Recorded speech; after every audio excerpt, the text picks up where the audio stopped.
The following podcast is brought to you by the Johners Podcasting Network, found exclusively at wrestlingwithjohners.com.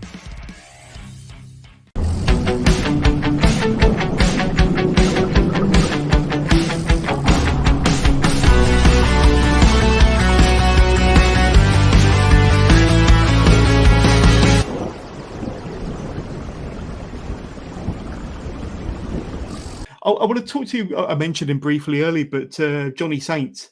And thinking back now, 1981, you had a couple of matches with him, late 1981. And I think Bedworth in Warwickshire, you had a match with him where you actually went over. And then 5 days later, you fought him again in Banbury, Oxfordshire, for his lightweight world title. Do you remember those matches and what was it like to wrestle Johnny? Because I don't think you wrestled Johnny that frequently throughout your career, but those are two that stand out, certainly in 1981. Yeah, I don't remember those actual matches, but Johnny Saint was a fantastic work, you know. Again, you know, and John was is you know, he phoned me the other day actually. Johnny's a gentleman, you know, and it was just a pleasure to wrestle John. I mean, you know, John based himself on the great George Kidd. I don't know if you've ever heard of George Kidd, have you, John? It was honestly, no, but I will certainly look him up for sure. Johnny Kidd was the world lightweight champion from Scotland, and John sort of based himself on him. It was just fantastic. You know, people like Johnny Saint come along once in a lifetime, you know. Another great professional was John Cortez. Have you ever heard of John Cortez? I have, yes. Just fantastic. And, you know, these are the people that, when I was a kid, that they would put me on with to learn. So, you know, if you can't learn off people like that, you know, you're not going to learn off anybody. And probably the person that helped me the most, I don't know if you're familiar with his name, was Zoltan Boschik. I am indeed. He's come up before in one of these episodes. Yeah. Absolutely phenomenal. And a lot of people, when I tell a lot of people that, especially when I told Danny Collins that, Danny Collins said to me, really? He beat me up every night I went on with him. But but Zolly for me, and Sid Cooper, Stevie Gray, I couldn't have had better teachers, you know, they were just fantastic. And yeah, Zolly, I don't know if you've ever heard of this, but there were years ago, just sort of when I came in, it was just ending. You used to get nobbins in the ring. Have you heard of nobbins? No, please enlighten me. Where the crowd would put money, would throw money in. And I had a match at Colston Hall. I can remember this with Zolly. And it was a £50 side stake. And Zolly went over. And I said, well, you know, I can't pay. I'm not rich enough. £50 was a lot of money in those days. So they took the bucket round and the crowd collected 27 quid, which was a lot of money then. You know, that's what it was like. That's how they believed it in those days. I mean, it'd be like someone putting a tenner in the bucket now. Yeah, absolutely. And I think you had matches with Johnny Saint a bit later on in your career as well. And I think 2009 might have been your last match with Johnny Saint. And I know there was a bit of a resurgence regarding superstars from the golden era coming back in the 2000s. But do you remember your match with Johnny in 2009, which I think probably would have been the last match that you had with him? That's for LDN, I think. Yeah, that's right. Yeah. Steve Gray would have been the special referee, I think. Yeah, probably. Yeah. John was just, you couldn't go wrong if you were on with John. You know, he was just a fantastic. And John always kept himself in great shape as well, and still does. You know, he still does his squats and his press ups every day. You know, and he might want me saying, he's past retirement age now, but still keeps himself in great shape. He's always been light, John. You know, he's always been lithe and yeah, a great man and a gentleman to go with it as well. You know. Yeah, and I think he still participates and helps out at Marty's gym from time to time, and takes training sessions there on a regular basis. Yeah, I believe he does, and Colin Johnson, I believe, go to Marty's. Yeah, to help. Couldn't get you couldn't get three better professionals than them. You know, all fantastic professionals, and all, again from the golden era. You know, so absolutely, yeah. Did you do the holiday camps much, Mel? I know you said you had a busy schedule, 6-7 days a week, but did you ever do the holiday camps much back in the golden era? and I'm not being precocious when I say this, but the holiday camp, I mean, there's some fantastic workers on the holiday camps, but they were sort of fellas that never had the offer from Dow Martins in those days. You know, I'm not saying they were second tier, but they were fellas that weren't lucky enough to sort of make it into the main promotions that did holiday camps. But there was some fantastic. Mel Stewart being one of them. You know, he was, when I came in, you know, Mel Stewart had sort of left the camps, and we used to go backwards and forwards, but he used to do the camps, but they'd have to wrestle 4 times a day sometimes, and and it wouldn't be for me. But they had a great time, of course, because they was traveling all over the country, and you know, Brian Dixon had them on the holiday camps. You know, that was more Dixon than Max Crabtree. Brian would run Butlins and those places, but I never really. I did the odd one here and there, but not. I was never on them full time. You know, I never did them full time. I mean, speaking of Brian Dixon, and like I say, the recently departed Brian Dixon, you started wrestling for AllStar Promotions, or AllStar Wrestling, in about '85. Yeah. Before that, you was with Dale Martin and Joint Promotions pretty much up until then, and then you kind of worked, a little bit of AllStar, a little bit of Joint Promotions. But I think there was a point in the '80s where you had to kind of draw your line in the sand, really, and either work for one or work for the other. But then it reached a stage where it became a bit more relaxed, and more talent went over to AllStar. I don't know quite why that was, either to get away from the Crabtrees, or the money might have been different, or the schedule might have been different. But what were the circumstances around your career in mid-80s that made you switch over to AllStar? Well, it was the money, really. And also a lot of fellas had gone, like Rocco and Johnny Saint. You know, I mean, I remember I can't remember a lot, but my first match for Dixon was at Hemel Hempstead, and it was Rocco and Rocky Moran against myself and Johnny Saint, and there was almost a riot. And Dixon came out and was very pleased with the results, and I think he offered me another 15 quid or whatever I was getting in those days for Dale Martin. So it was a big, when you're wrestling 5 nights a week, it's a big increase. So, but that was, and it was also sort of getting a bit stale. I like nothing against Max Crabtree, because Max Crabtree has always been fantastic to me. I wouldn't say a word against him. Yeah. But I think it was the money in those days. But it was great. Because a lot of the fellas that had gone, I knew. So there was fellas I didn't know, but most of the stars that had gone from Dow's, I knew them. So it was just that was a great time. That was a great era when Dixon, got the first got the TV as well, and wrestling. Well, now if they've sold 88,000 tickets at Wembley, but it was a great time to be around the business now.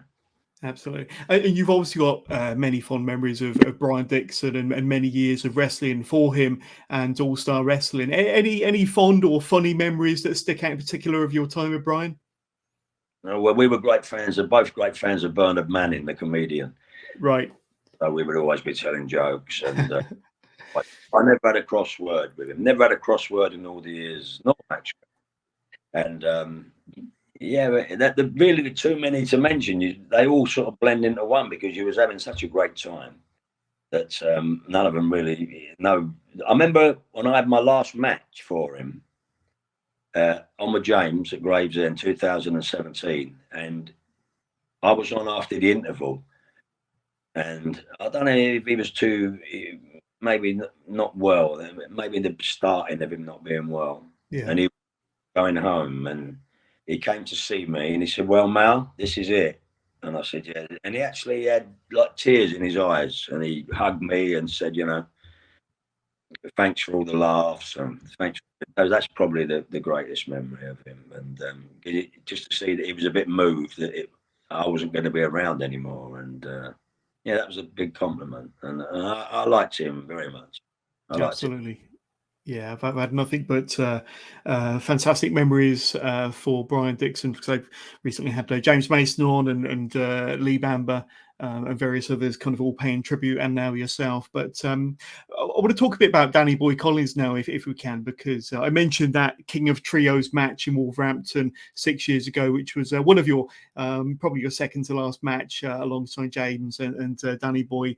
But I mean, you had many great encounters with Danny Boy Collins, especially in the mid 80s, 86 and 87. And then your paths crossed again through the 90s. And then, of course, that final match in 2017. But I mean, he was another pioneer. He started in the business very, very young, was very popular with the crowds and with the audiences. What are your memories of working with Danny Boy? Yeah, Danny was fantastic. I remember him coming in as a young lad from Bristol. I knew his mum and dad, because his mum and dad used to go to Colston Hall, in Bristol there. And I think it's changed its name now, but it was Colston Hall in those days. And he was just a great lad and very respectful, Dan. And he just had that something. You knew when someone come in the business, either they had it or they didn't have it.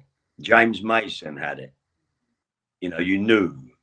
Just by working with them for 5 minutes, you just knew if someone had it or didn't have it. There was lots that didn't have it and make it, but James and Danny, they were, and you could, you knew if you was on with them, you were going to get a lot of reaction. And, especially at Bristol, I wasn't a villain in those days. I was a blue eye. But Danny was like that there at Bristol, like I used to get the heat like that at Croydon when I was a blue eye, so that was his hometown. Croydon was my home place. But yeah, just fantastic. Danny's traveled the world, and made a good living out of it. And I miss the camaraderie. I miss seeing the fellas. Danny, he would have you laughing from morning till night. We just got on so well. And yeah, they were just great. That's what I miss most, the dressing room, the camaraderie. I wouldn't be able to do what I did now because my body wouldn't let me. But, that's why the reunions were great when we had those Southern reunions and the Northern reunions as well. Yeah. But I can't get to as many now because Leeds is quite away from Eastbourne. So I do try and get to as many as I can. I can't go this year because I'm going on holiday the day after, but I'm going to Spain. But I try and support Darren and Peter Thompson in the Northern reunion because they do a great job. And it's just so lovely to see all those other. I mean, I spent more time with those people than I did with my own family. In those days, they were my family. Yeah. So it's like seeing family again that you haven't seen for years. Yeah. And one person that I haven't really spoke too much about in any of these Legends Masterclass, but I think it's more relevant in your interview than anybody else's, and that's Steve Gray, because Steve, I think, is linked to your career pretty much throughout your journey, and you've had many, many matches with him through the decades.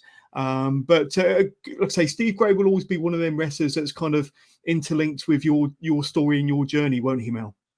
Start to finish, my first television bout against Steve Gray, and he looked after me then, and he refereed my last match against James Mason, and he looked after me then, and just another fantastic professional. If you had to give him marks out of 10, you'd give him 11. That's my reckoning of Steve, and other people would say the same. Fantastic. No bother about winning or losing. And a few of them did have problems winning and losing, but not with Steve. And just great matches. His timing was fantastic. And when I turned villain, even better, because then we had this feud going in the 80s. Me and Steve, we had 3 or 4 television matches, that the feud was going. And that was fast. And when I watch those back now occasionally, and they're fast and furious, my back aches watching them. Oh, brilliant! I'd love to get Steve on. I'm going to have to try and get in touch with him. I think he'd make an excellent guest on the Legends Masterclass for sure. But yeah, and I'm guessing that your styles complemented one another as well when you're in the ring, Mel. I hope so. We didn't have any problems. There was a fellow called Ken Joyce said once, he said, "Daddy doesn't want you on before him because you nick all the heat." So we put the end, but that's a great compliment. That can only be a compliment, can't it? Because you know, Steve was a great professional. I think Steve's still. I think he's still refereeing some around the place sometimes. But like myself, time and tide wait for no man. So you know, we're not getting any younger.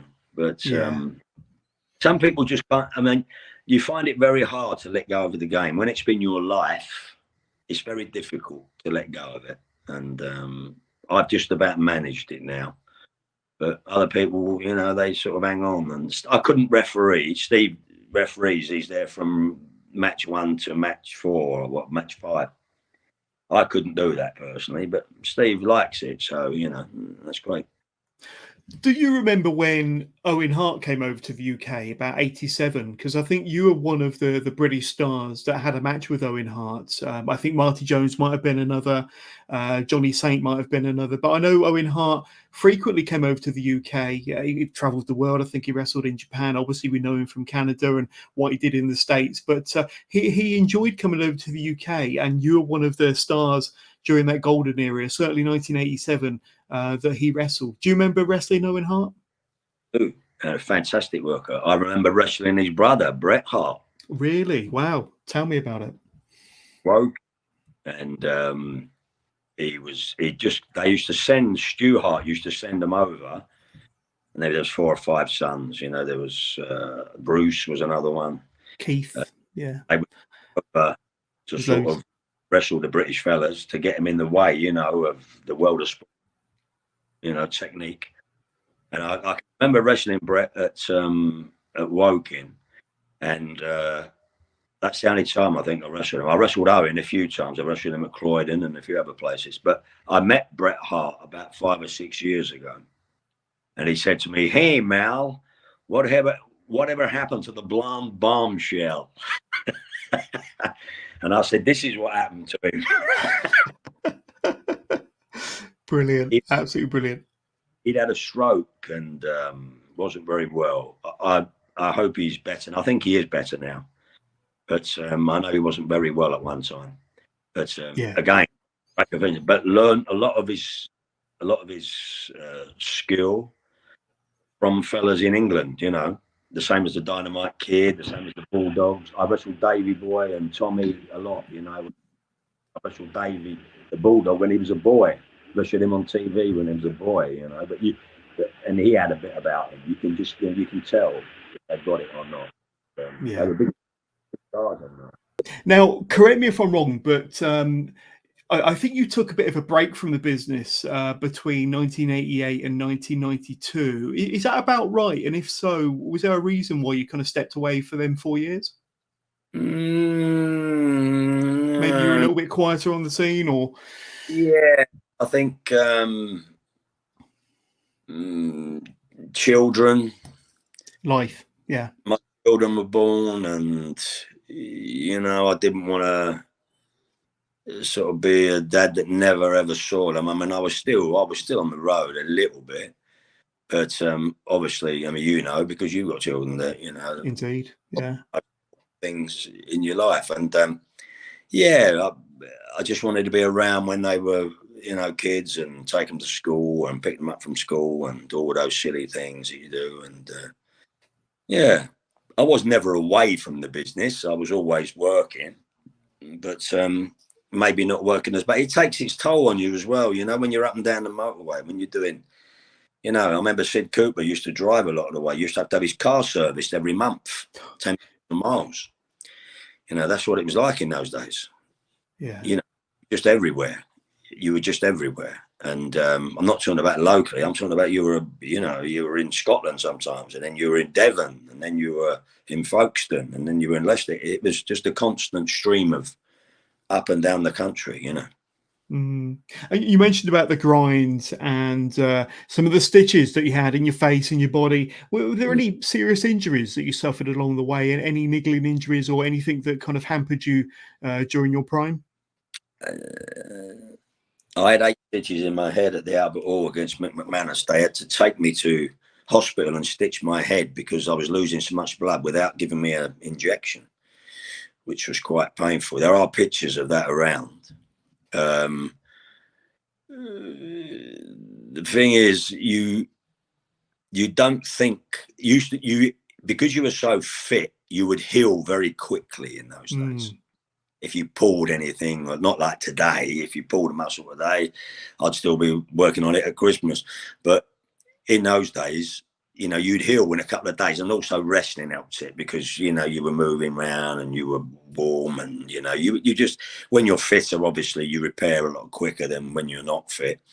But that's not saying you didn't get any. I mean, you know, there were some big bumps people used to take. I didn't used to take that many. I'm known in the business as not taking many bumps. Sensible, very sensible. Yeah.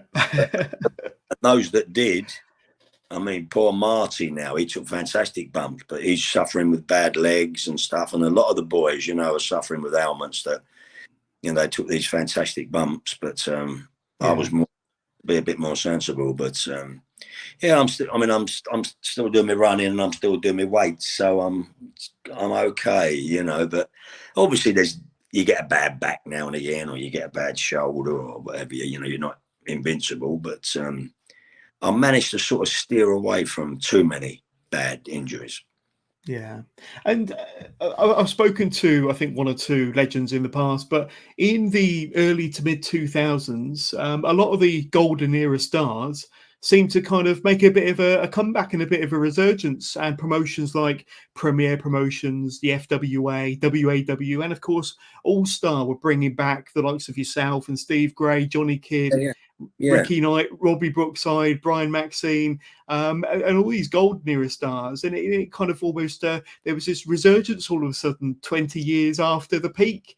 Do you remember that? Because it was another bit of a peak for British wrestling when all these stars came back.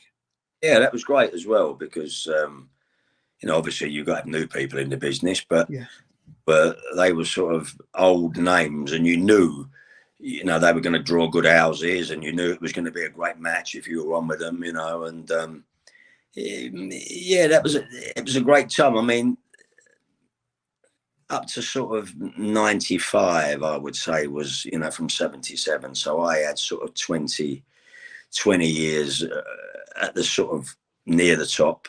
Yeah. You know, you're not so much involved and other people take over. So, you know, and that's fine. But as long as they show you respect when they see you, and and they all were very respectful, the people. So you got a lot of people in those days that used to come in the business and thought they knew it all. And those were the people that never got on, really. You know, those are people that, because they were brought to a short, sharp stop. But I had a great time in the business, and, you know, there's not many people that I couldn't call a friend. There's not many people that I wouldn't want to talk to. There are a couple, but not many. Yeah. And it was great camaraderie. That was the best thing. It was the camaraderie was fantastic. And that's what I miss. That's what I miss, you know. Yeah.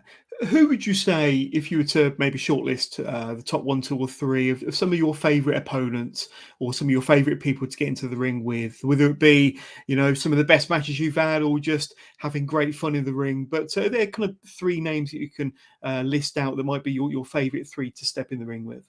Well, for reaction, Stevie Gray. You've got to say Rocco, because you knew if he was on with Rocco. I know a lot of people, you know, knew they were going to get hurt when they went on with him. And I would have worked with him every night of the week. It was fantastic.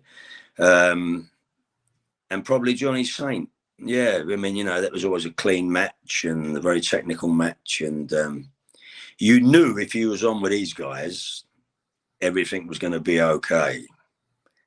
You know, if you're on with them in a big show, like you got, and I'm talking about probably 1,000 people watching, you weren't going to be made to look a fool or try to make them look a fool. It was going to be a good time and you were going to be okay. You know, there's a lot of fellas that were in the business that were difficult to work with.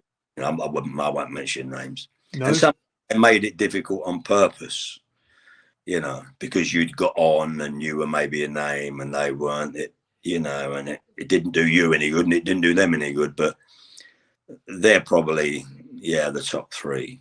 They're probably the top three. Absolutely. And we've spoken about all of those during the course of this interview. And if you've got maybe, what are some of your proudest memories, or maybe your proudest memory of being in the business for 40 years? You've probably got a lot of highlights and, you know, a lot of great memories, but do you have like maybe one or two really proud memories that will live with you forever? They asked me that today. And like I told you with the incident with Big Daddy and Stevie Gray, when it took us 10 minutes to get in the ring. Sure. I've probably got too many, Jonas, and I know that might sound precocious, but it's not. It doesn't. It's not meant to.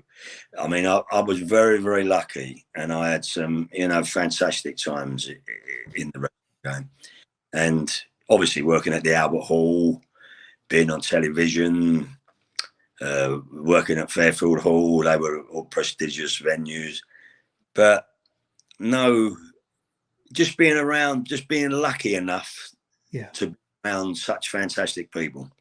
Yeah. And I suppose one proud memory might be that you've been entered into the British Wrestlers Hall of Fame. That's something certainly to be proud of, and a memory that will live with you forever. And like I say, just that acknowledgement from your peers as well. Yeah. I'm not a great one for certificates and medals, you know.